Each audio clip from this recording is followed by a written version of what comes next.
you celebrate the holidays or particularly the Christmas season, and you like love pop culture and those specials as much as we do, you try to like spread it out and watch them all in like kind of over the time that you have. We ourselves just checked out Will Vinton's Claymation Christmas, which is a classic favorite of mine. It was a huge influence on me growing up. Love that special. If you haven't already checked it out, you should. Will Vinton's Claymation Christmas.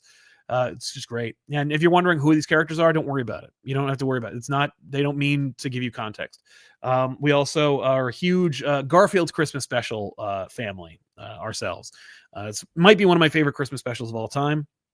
But Charlie Brown is another huge one that I definitely overlooked as a kid. As a, it's just, if you grew up in the 90s, you're a really cynical person probably because you knew you wanted to be cool. And Charlie Brown is one of like the most like deliberately like not saccharine, but it's like it's such a wholesome thing. It's what your family would put on. Yeah, like, that's what you grow up with. Right. But I'm like lame. But I've learned to love it since I knew it meant so much to you, and we watched it. It's an annual tradition in our house as well, and so I like that one as well.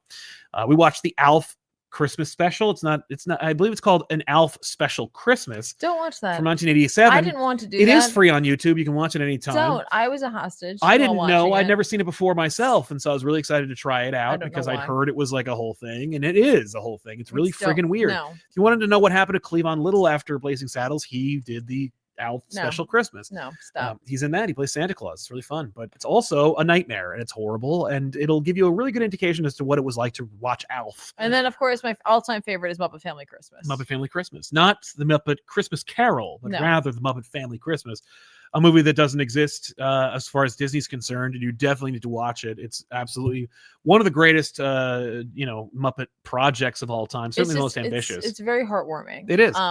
But also I like the Patrick Stewart Christmas Carol. Yes, the Patrick Stewart Christmas Carol, which is made exclusively for TBS and is now available on DVD again. I think you can go to Walmart and buy it. Is one of the best adaptations. It's also one of the most like kind of accurate adaptations. Although I hear that the Jim Carrey one, despite it being ugly, is one of the most accurate to the book adaptations. The Christmas Toy, also from Jim Henson, is another one. You'll watch it and go, wait a minute. Like there will be moments where you're like, wait a minute. There are certain things that are not Christmas at all, but like your brain associates with them. Yep. Like obviously Lord of the Rings is associated with Christmas. Yeah, because it came out on Christmas every year for 3 years. I watched Summer Wars at a particularly stressful time of my life around Christmas. And so sometimes that is a Christmas movie for me. It's an anime. They're aware of what Summer Wars is. I don't know. I just wanted to explain. This is a comic book show, not an anime show. Yeah, well.